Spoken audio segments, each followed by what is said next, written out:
Bring it up a Good little bit. morning, everyone. It's the 14th of November, 2025, 6 a.m.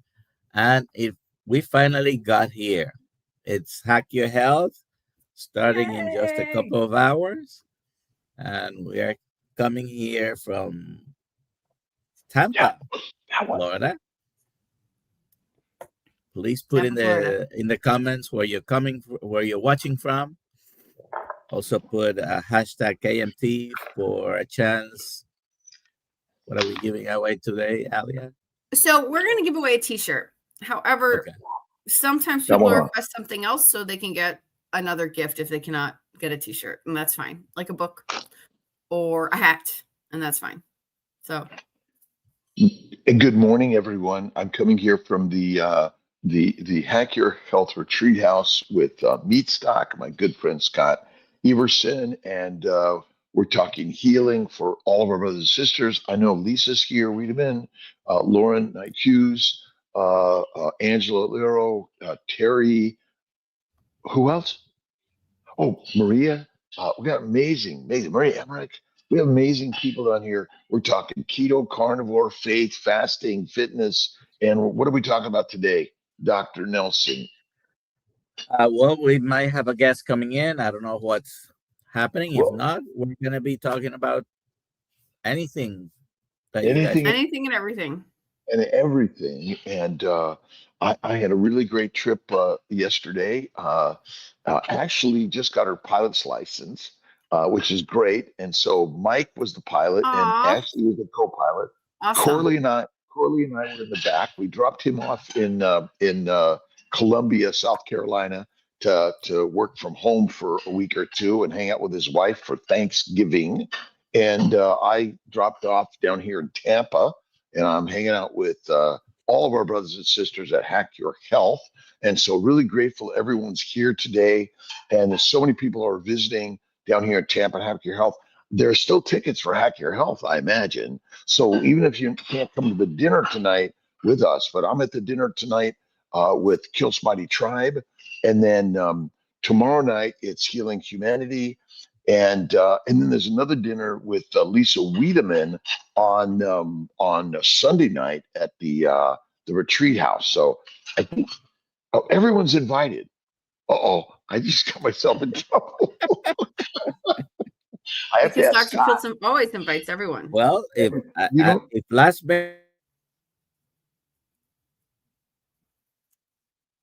volume, Dr. Nelson. We lost Dr. Nelson. No, hold on.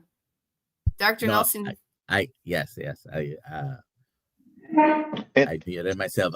I'm saying, I'm sure if you're near Tampa and you didn't buy a ticket for tonight for our dinner, if you show up to Terra Gaucha, they have tables. You can just walk over to the room and just say you're part of Kills Mighty Tribe. And again, like I'm a member of Steak and Butter Gal. I'm a member of Ken Berry's group, of Anthony Chafee's group, Sean Baker's group, Lisa Wiedemann's group, Jenny Minnick. I'm a part of all groups, by the way, right? And Scott and I were just talking about really the thing that is the most important is our communities, and they're infinite communities. They're tribes, right? Gangs are tribal. Hopefully, we're more tribal, not gang-like. Mm-hmm.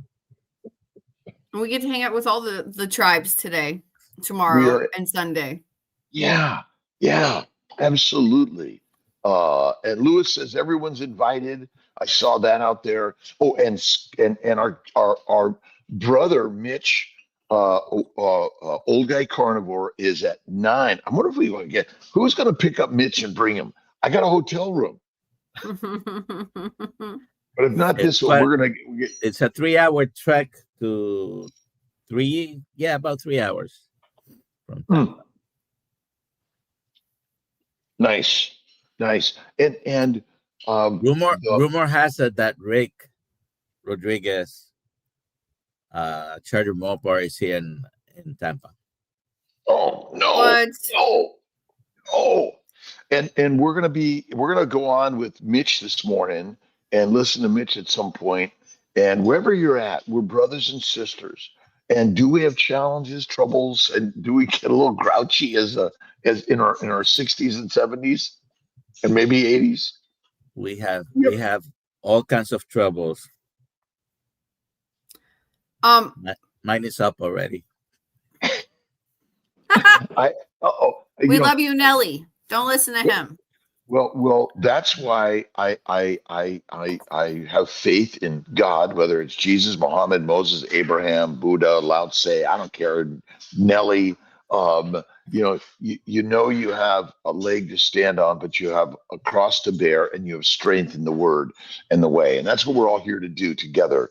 And by eating meat, oh my God, it's the masterful meal for all of us. And again, everyone's a carnivore, essentially.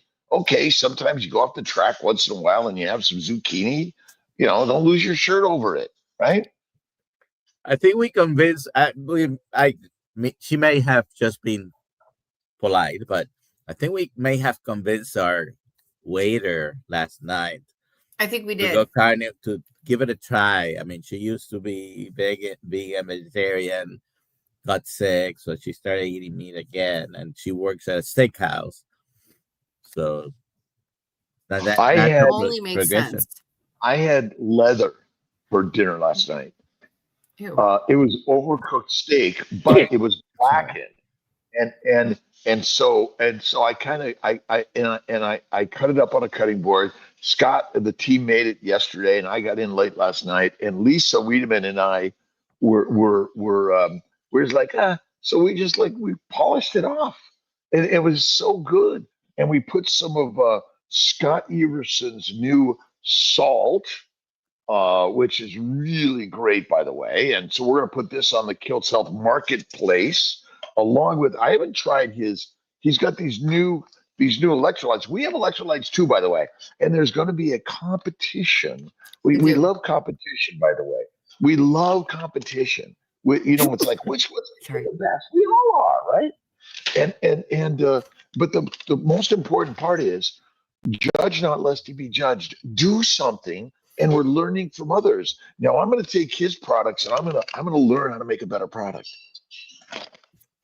Now we're going to sell it online. He's got grapefruit, and he's going to be. Are you selling these at the convention center today? So you could buy that. You could buy. Can people? Oh, and I'm bringing some Kilts cups to the convention today, and everyone's welcome to come by and be part of the true team.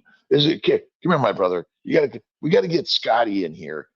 This is like we love meat Scott. stuff. Well, it's good to be on. Hold on a second. I got to turn this.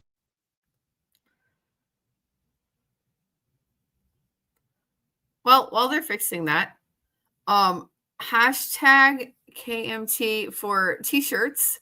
Come visit us at the booth. We have all sorts of t-shirts and prizes. And you can win the cool thing. Do we have books also? We got some. We have some books. Yeah, we have some books at the booth. Yep. But most important, that Dr. Kilts will sign. And you can sign most them. important part is we're coming to see our brothers and sisters. We're coming to meet you. And the whole truth here is that we're all a family. And this amazing family is so critical. And we were kind of talking about that. We feel better when we're connected with our brothers and sisters. Again, just watching and listening and learning from each other. I mean, George, good enough for you. I mean, he's a troublemaker, but we love the dude.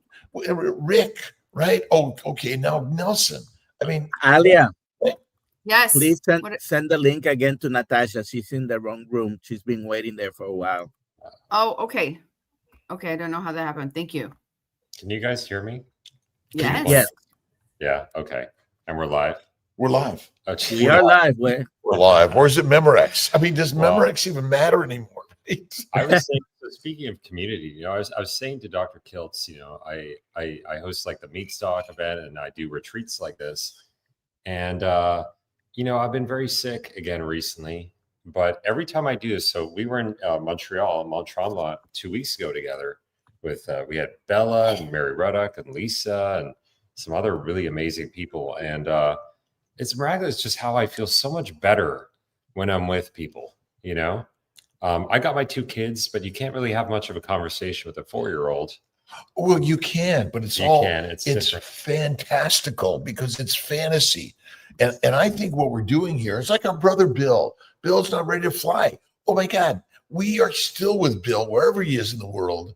And flying on an airplane kind of is insane a little bit. Yeah. The whole reason why all this technology is created, it's not created just for money. We created this so we could be closer together in this weird modern world that we live in. Does money grow on trees? It does. Does it rain down? It does, because money is made in the mind, and money is simply the energy that allows us to hang out together. Because money in the bank has very little value. It must be used and moved and invested in life, and that's what this is all about, right? It's all investing. Absolutely. Well, you guys got to. This is the nicest man on the entire planet, and I think everyone should just give a virtual applause to Dr. Kiltz, because he is the ultimate connector. And I've never met anybody with a passion for people. So, love Dr. Kiltz. Oh, okay. And we do not. Our brother Rick is one of the wealthiest men I know, by the way, because the dude doesn't chase the dollar. He is the dollar, meaning he has more value every day for each and every one of us. It's an investment in life. All right. Great. Good morning, Natasha. Good morning. Hello, all morning. Around. Hi there. Are you going to see us today at our booth?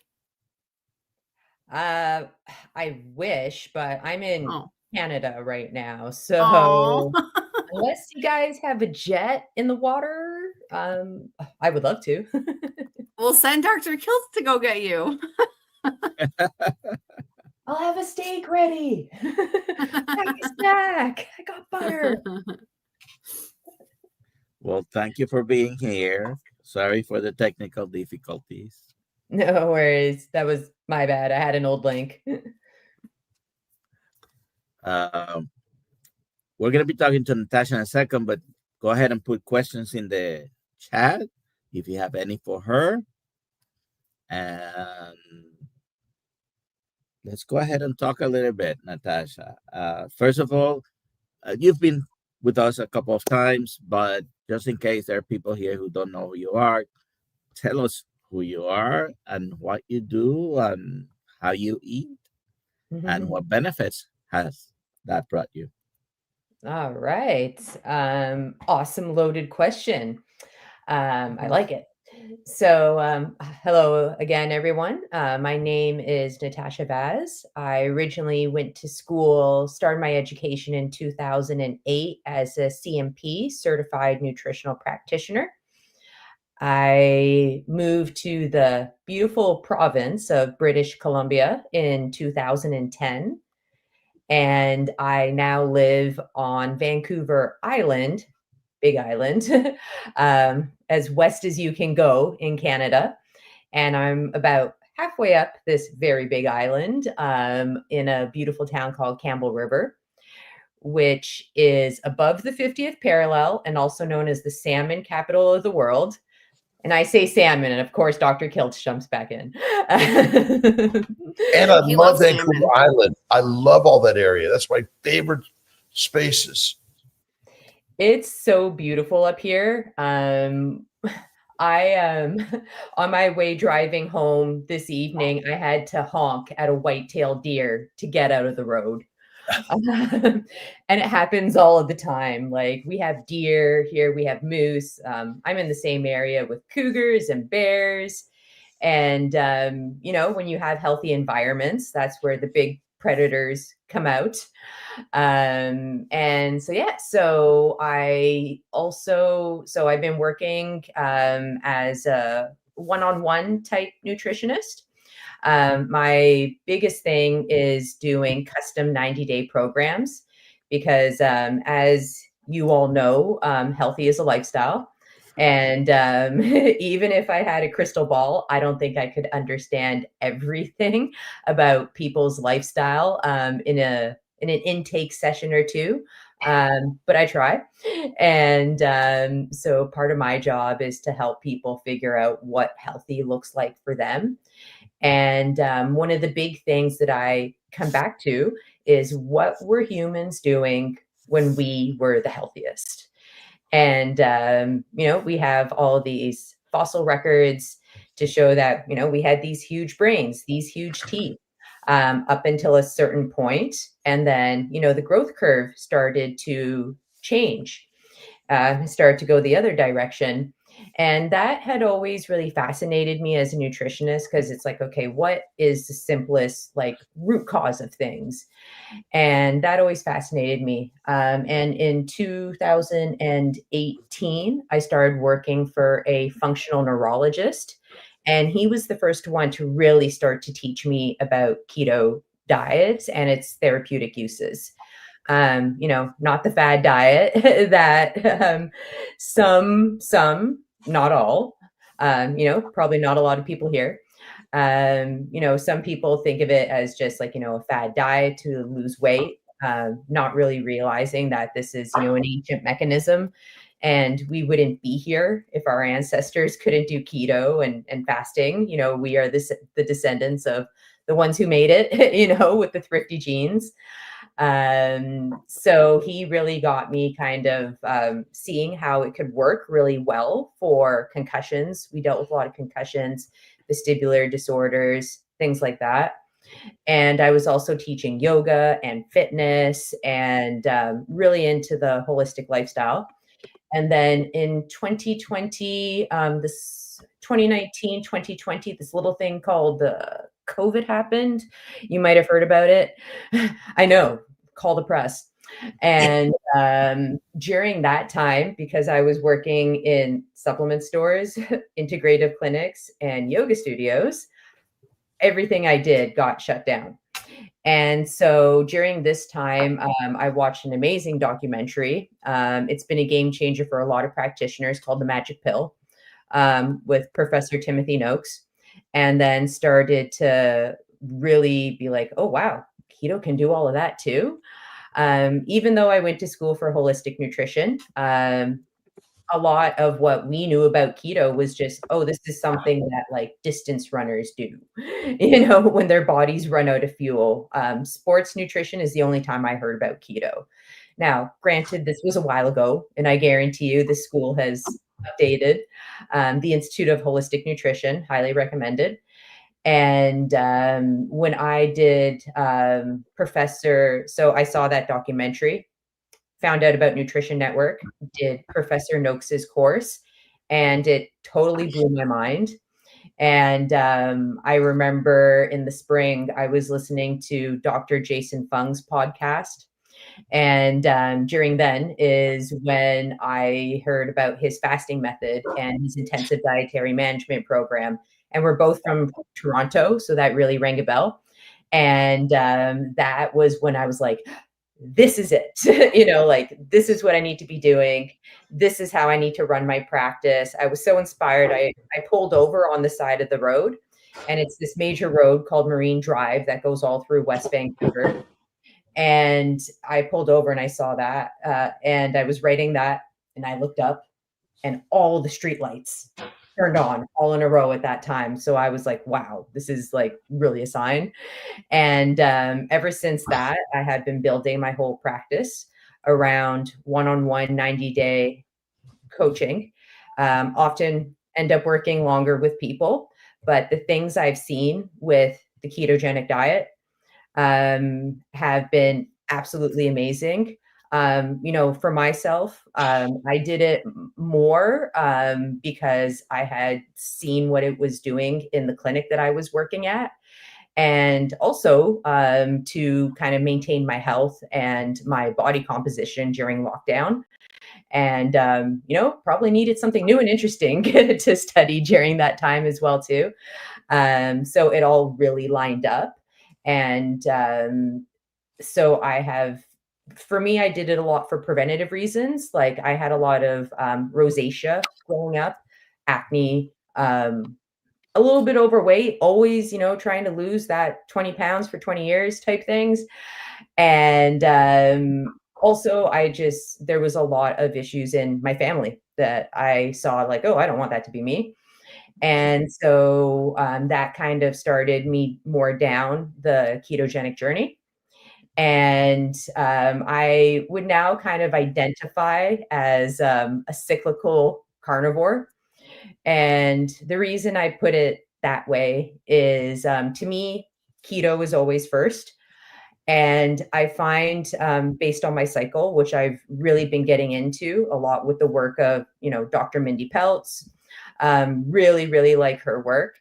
And there are times where like, you know what, all I want is meat and one meal a day.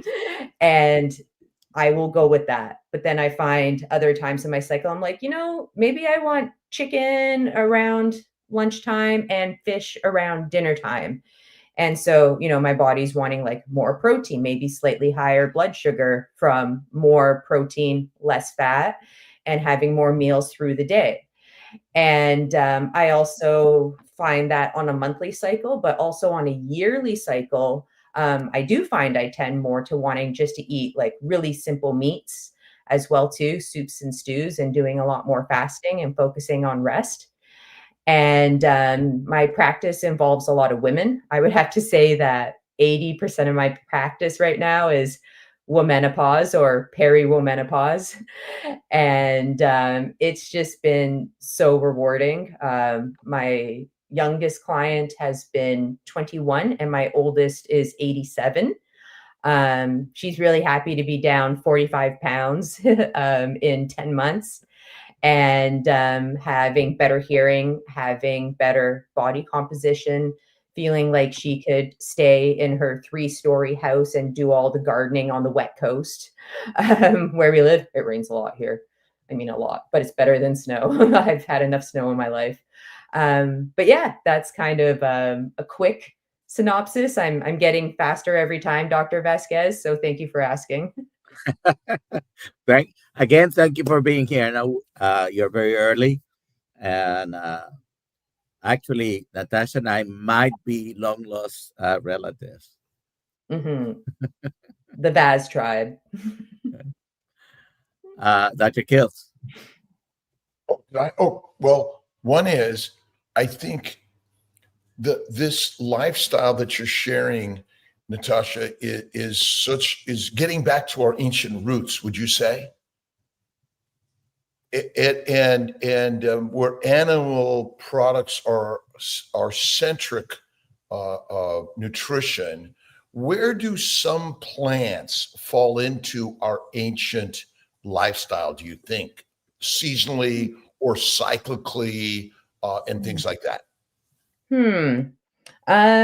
Well, there's a lot of factors to that. And I think in the end, everything is individualized, but we can definitely help to steer people in the right direction. Well, the fact, Dr. Vasquez, that you brought up that we might be kind of distantly related to me is kind of a clue. I do think like, with European cultures, we have maybe had a little bit more tolerance to some plants seasonally.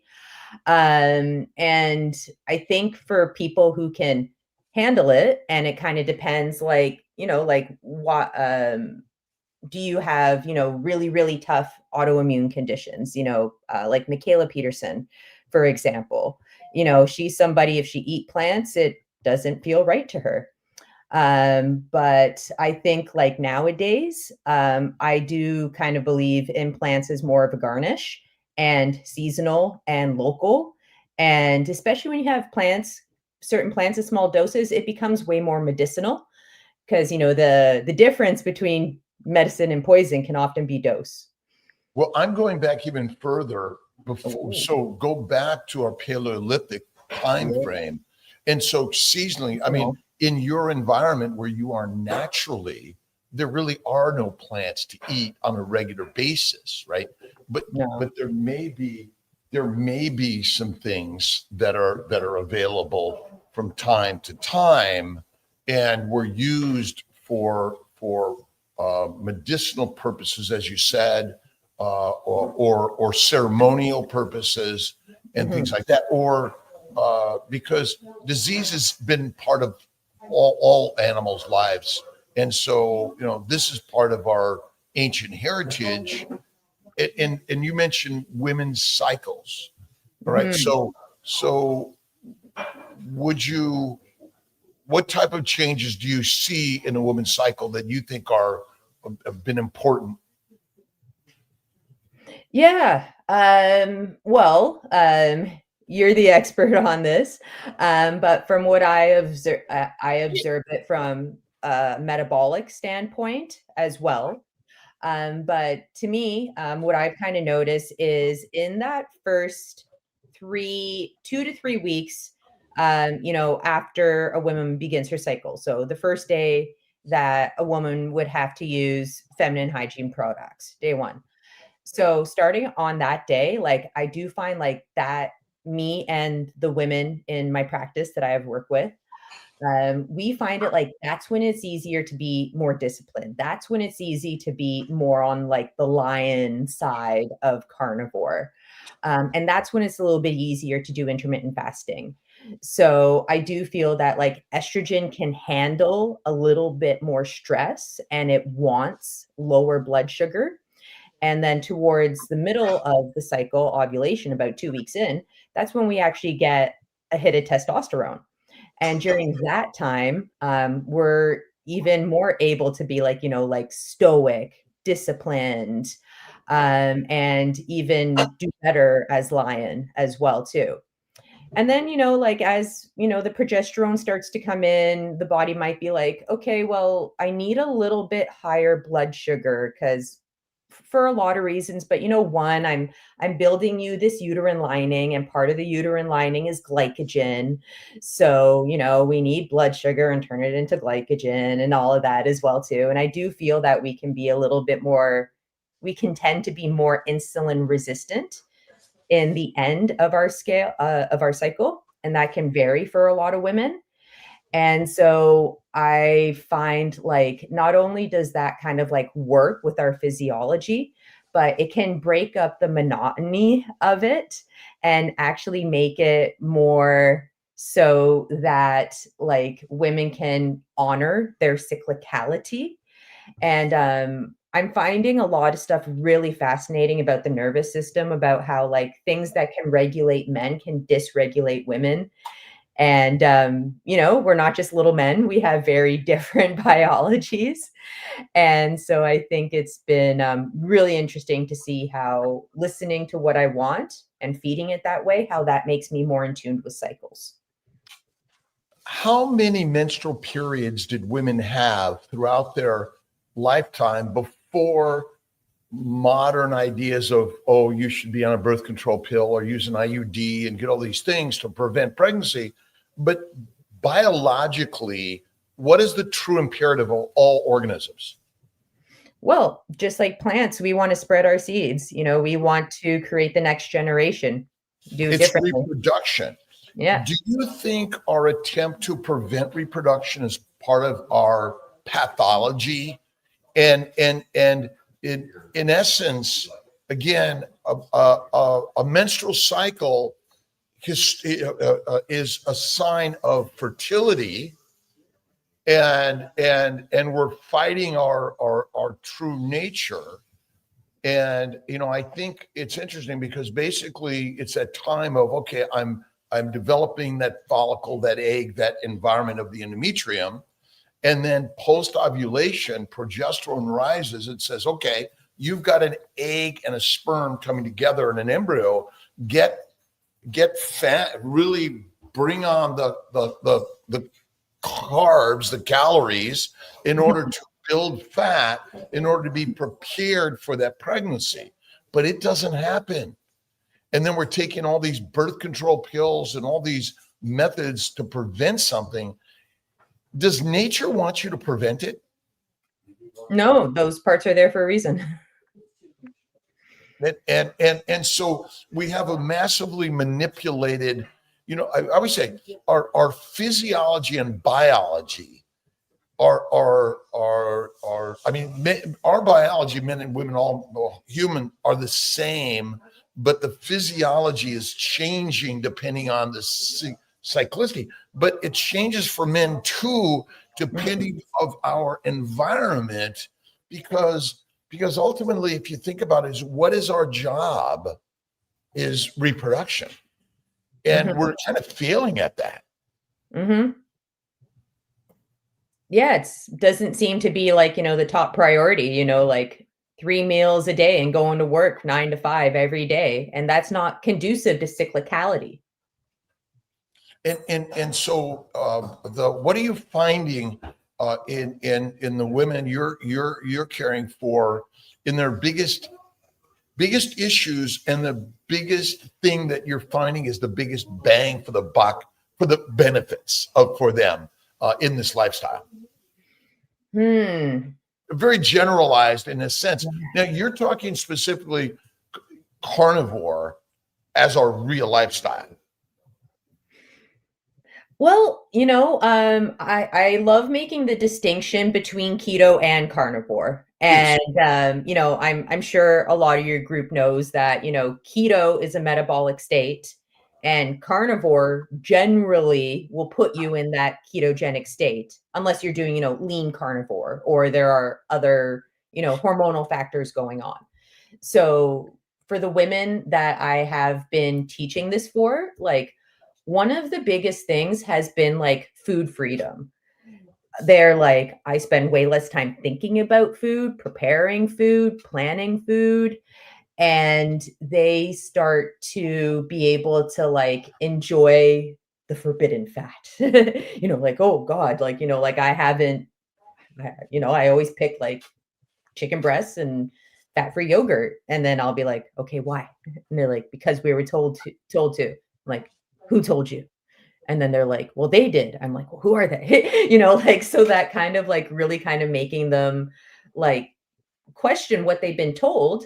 And once they clear that clutter, they kind of start to realize like, oh, okay, my instincts and what I've been wanting to eat and what like my mother and my grandmother told me to eat, like that was an old wives' tale. Like that was true.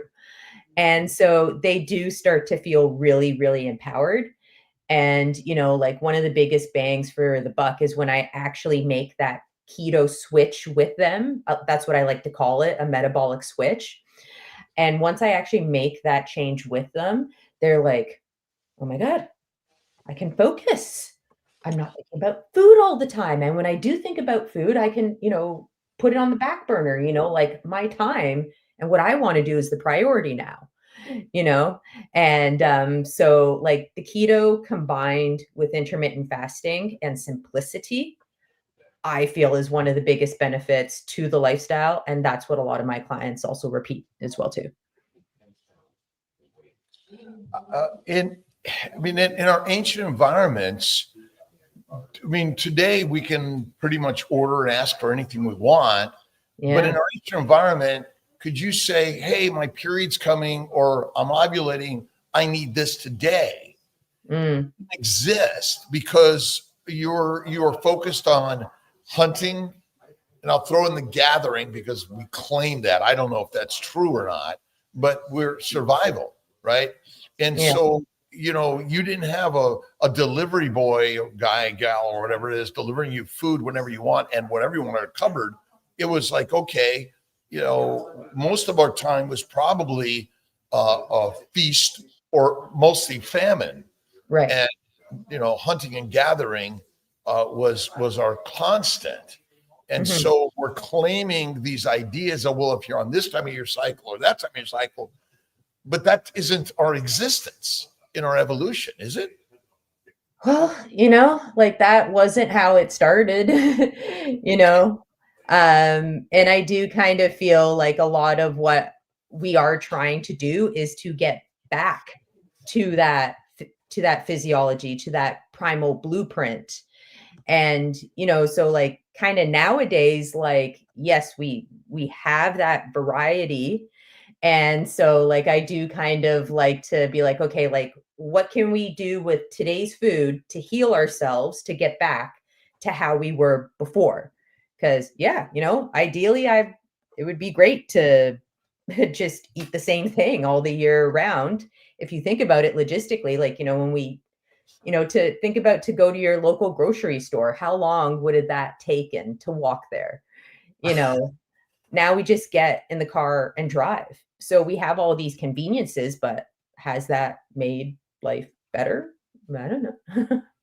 I mean, we didn't suddenly decide to grow plants and eat them and stay in one place. We probably evolved for thousands, hundreds of thousands of years or more. First, we figured out that, we want to follow the herds and hunt and kill and eat and use all their products as our living implements. You got us, Natasha? Yes. Okay. Everyone.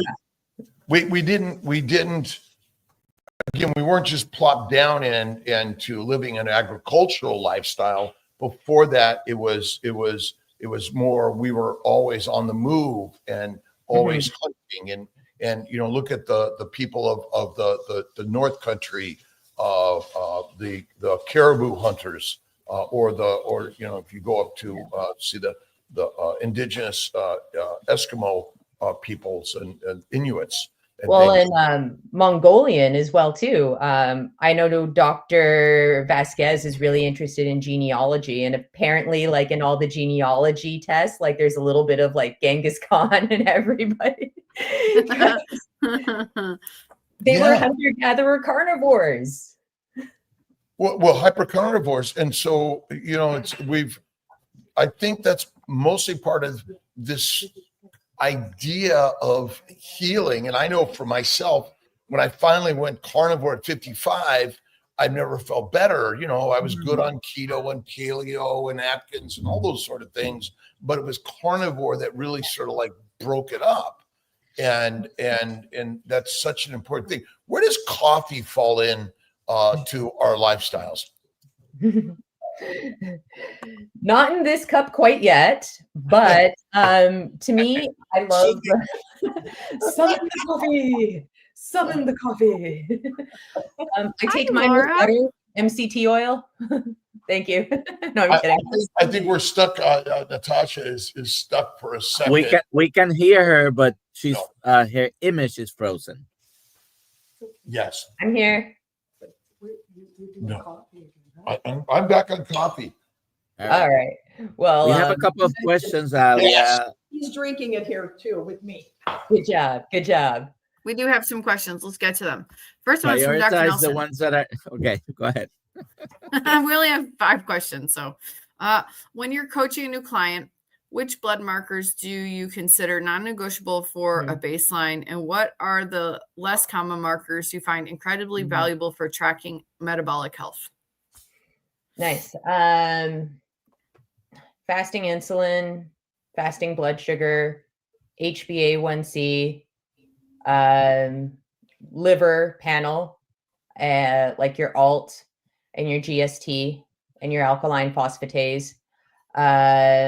Those could be optional. It would kind of, I might modify kind of based on what I know from their intake and health history. Also cholesterol, but I'm a big fan of the subfractionated lipid panels now. Like, I don't believe that's something that an organ, which is called liver, makes would be bad for people. So I'm very interested, like, with like heart health, like when they talk about like, the plaque in the arteries, I more see the cholesterol as the fireman, not the arsonist. Like, why did it have to go there and placate? Why would it do that? So I like to know a little bit more about the cholesterol. And I think homocysteine is also a great one to see, ApoB.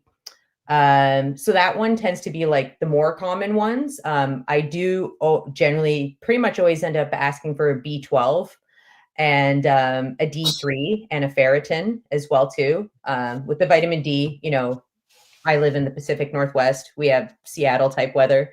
So half of the year we don't have a lot of sun. That's okay because we get more melatonin instead. So to me, those are some really important ones. And pretty much all the women that I have done is I have seen is about 50% of them. Sorry, I'm going to say 90% have never been tested for Hashimoto's. And out of the ones that I refer to get the testing done for Hashimoto's, 60% so far have come back positive to Hashimoto's, and they never knew they had this their whole life. So for me, it really, especially when they get that, when I explain to them Hashimoto's and they see that positive reading, I find like it can help a little bit with compliance, because it's like, okay, that piece of bread is not just spiking your blood sugar. It's not just giving you SIBO and SIFO. It's literally starting to, there could be like no repairing this after a certain point. So yeah, those are some of the labs I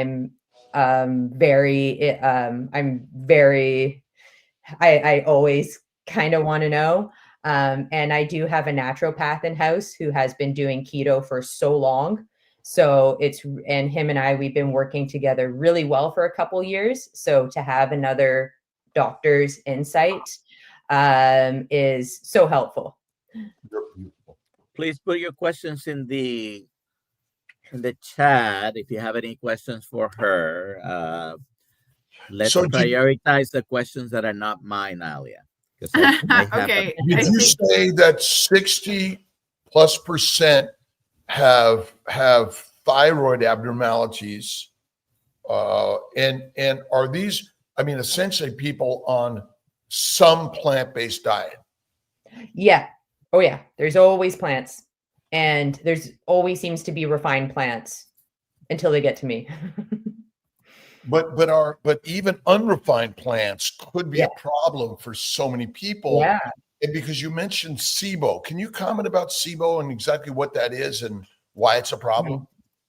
Yes. All right. Let's get into the fun acronyms. So this is actually one of the things that led me to a keto and carnivore diet in clinic and for myself, is people would come back with all of these gut issues.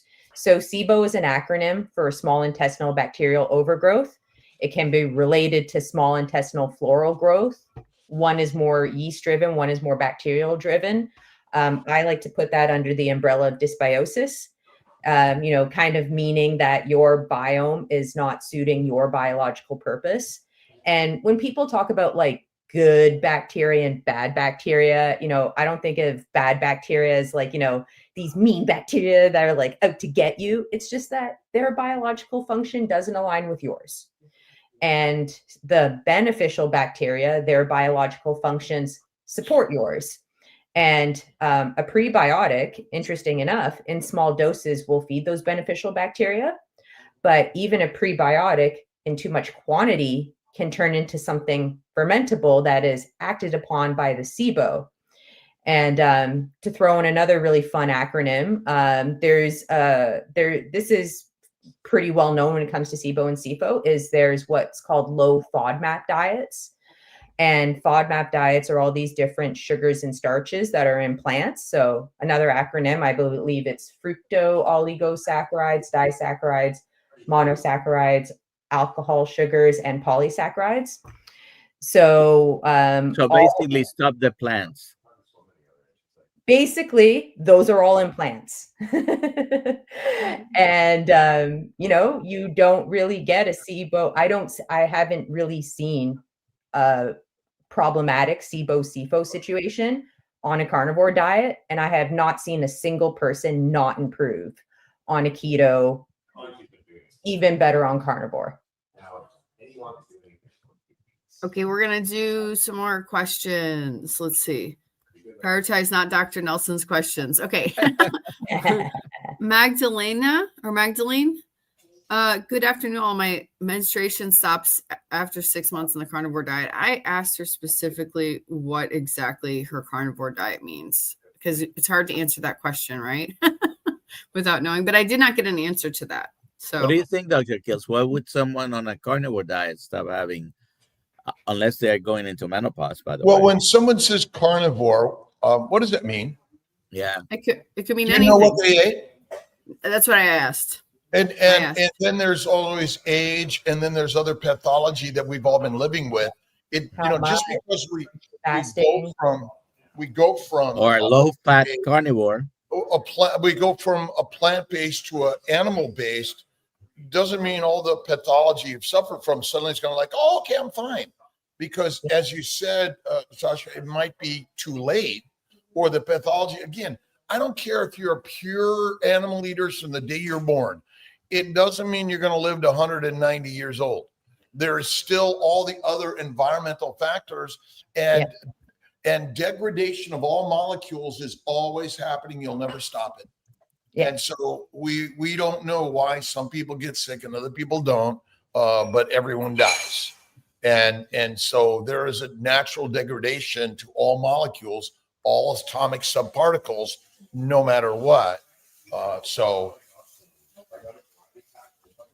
Yeah. Well, and also, like we have to make space for the next generation. Imagine if every one of your ancestors was still here. Yeah, you wouldn't even have space to go and walk to get to them. This is true. Frank J. Calabrese asks, Natasha, earlier you mentioned protein equals sugar if not enough fat, or did I misunderstood? Maybe that's why my A1C goes up. Okay, so think about it. All molecules of all living life is made from sugar first. And remember, amino acids are either ketogenic or glucogenic, and deoxyribose and ribose are all sugars. And CO2 plus H2O and sunlight makes sugar first before it makes every other molecule of an organ, of a living organ, a living cell. And so basically protein does equal sugar.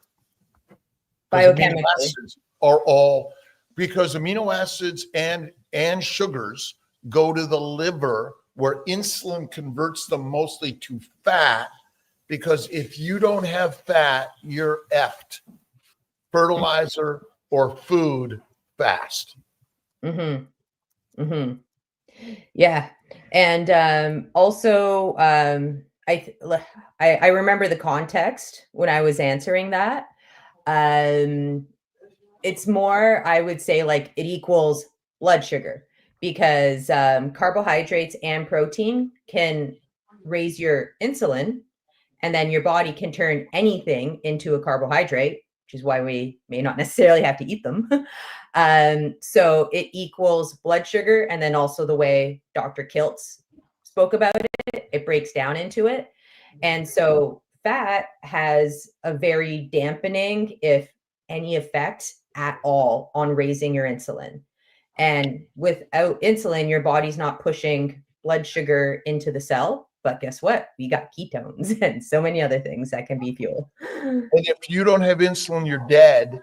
Yeah. And insulin's job is to convert amino acids and sugars into fat in the liver. That's the critical science that we're the like, oh no, you said liver. It was very, very liver. I mean, again, then my bet is insulin resistance is simply liver damage. That's all it is. And we're kind of missing the science of that. But go ahead. Next question. All right, next question. Let's see here. I'll answer this question. Esparza 87. For anyone, I know Dr. Kiltz is going to yell at me for following numbers, but who can I send my blood work results to properly interpret them in a carnivore context? Dr. Nelson. Do a coaching call with Dr. Nelson, and he will properly interpret your numbers. And Kiltz Health coaches are going to be part of that in order to grow the community like Natasha, because it's the PNWmetabolic.com. What's PNW? I should know it. I apologize. Pacific Northwest Metabolic Health. And individual counseling, coaching, because ultimately, would you say just the coaching alone, Natasha, is the biggest value for people? That's where the work really begins. We're relational beings. You know, if there was a magic pill, if there was a magic podcast, if there was a magic book, it would have been written, and we would all be healthy, and we wouldn't be having this conversation right now. And doctors in general, the Western medical system, is that coaching or is that collusion? Coercion, sales, yeah, I mean, honestly, I have friends who are medical doctors, veterinarians, all types. And I do think no matter how well-meaning the individual is, whenever you enter a system, you become the weakest link within the system. So no matter what their intentions are, they still have to operate in a system that's imperfect and is meant for the masses and not the individuals. And how many of your clients that you bring on initially are on a pharmacologic drug, either over the counter or prescription based? And how many of them get off of those drugs? I would say it's probably close to 80% of my client base are on something. So that's another reason why I know a good amount of doctors, because I believe what I do is complementary, not alternative. So no matter what you're doing, you still got to eat. And that can make a huge difference with things. So I've seen people come off of Ozempic. I've seen people come off of metformin and other blood sugar medications, blood pressure medications as well too. I have a few who are working with their psychiatrists and psychologists to come off of mood pills. I don't address that directly. I'm not a prescribing practitioner, but I do like to give them the information for informed consent and also get them to advocate for themselves. Because once they know and understand, they're the ones in front of their doctor, and then their doctor has to say no to them, not my nutritionist who's not even in the room.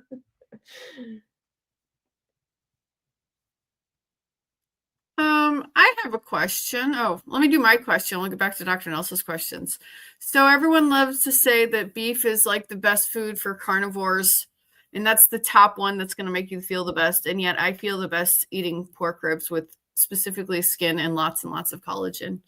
Why would that be from a nutritionist standpoint? Well, there's a lot of different ingredients and a lot of different amino acids in there as well too. It could also be, like nostalgia, maybe that's a huge part of their culture and beef is not.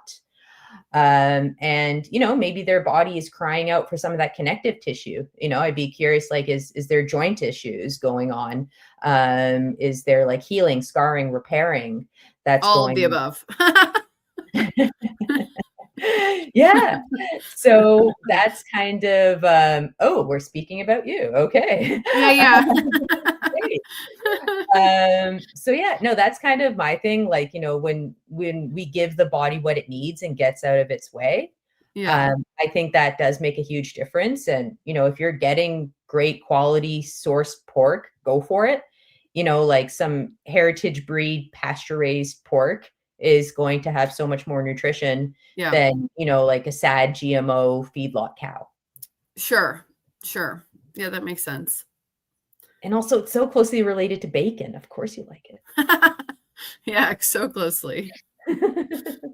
So this one is, do fruits get pesticides too, or it's more on plants? I guess they mean vegetables.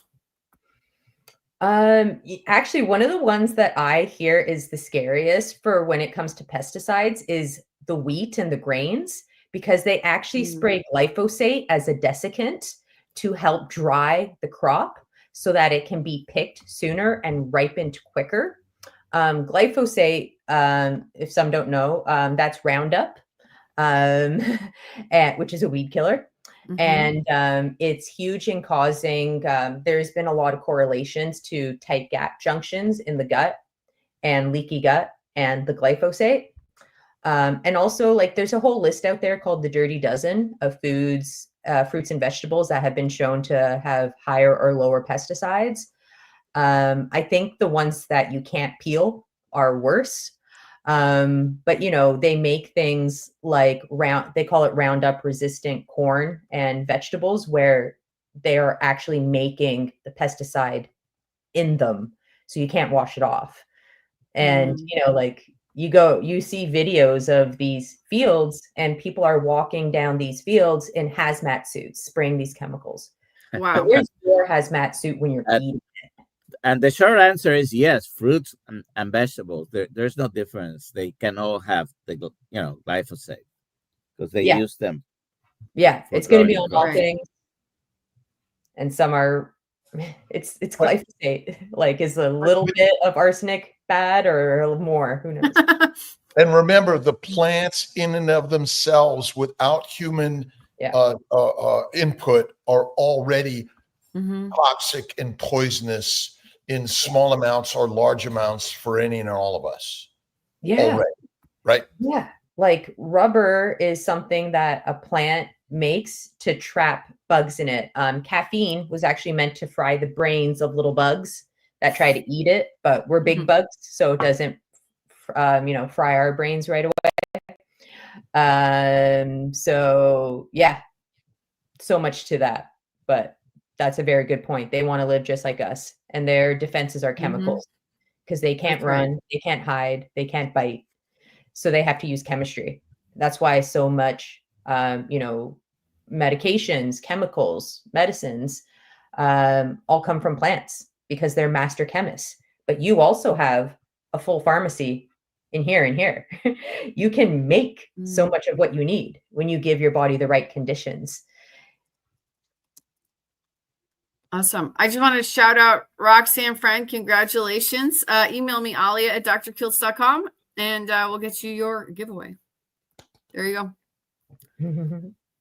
Congrats. Go ahead. Yes. Is there a simplicity to the story you're sharing, Natasha, that really is a game changer for all of us? Because it doesn't require to know any of the science. It's to get back to some simplistic evolutionary purpose for all of us. If you want to fix your diet, go to the farmer's market. Like, that's what nature has for you in that region, in that time. Get to know your farmer. Nature knows everything. We just have to observe and listen. So that's something I always recommend clients do. It's like, hey, you want to know what you should be eating? You want to know what's local seasonal? Go to your farmer's market. Get to know people, connect through food. And also, if you think about it economically, if you are like, I'm lucky to live in a very agricultural area. I can drive down the road and get eggs, vegetables, beef, all of that. I have a whole Facebook chat with different farmers that all grow here, which is amazing that I get to live here and do all of that. But whenever I start with clients, that's the number one thing. Go to the farmer's market. And if you think about it, all of the farmers who are trying to grow something, like, it's all coming to bear at a similar time. So they're all going to try and be really economical with it. And also, like, a lot of these farmers markets will then go give extra food to the cattle, or their neighbors' chickens or something along those lines. So, like, when you can sit and observe and appreciate and partake in the cyclicality of things, how they were meant to be, so many health and mental health complications can really be helped just by that. Well, thank you for being here, Natasha. And where can people find you? Yeah, so my clinic is called Pacific Northwest Metabolic Health, but my collective, I run it as a collective. My other practitioners are my friends and colleagues. So we are at pnwmetabolic.com, and that will take you to my personal services page, which is Vaz Wellness. That's the company I've had for well over a decade now. And I'm happy to do a free discovery call with people virtually, or if you're lucky enough to live on Vancouver Island, in person in our space. And my Instagram is also Vaz Wellness, and Facebook is PNW Metabolic. and hopefully on your channel another time soon. We would love it. Do you have any final remarks, Dr. Kiltz? Thank you.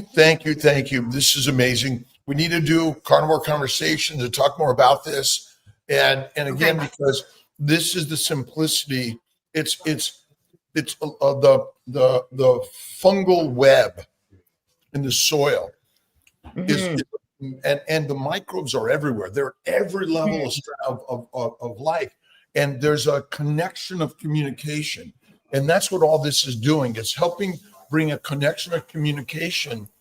And 24/7, 365, everyone has access to this. And that's one of the most beautiful things that I'm finding in this community. So we'll keep listening, learning, and let's do something together again. All right. Yeah, that would be amazing. Absolutely. Thanks, everybody. If you're at Hack Your Health, come see us. Come find us at our booth. Yeah. Bye, everybody.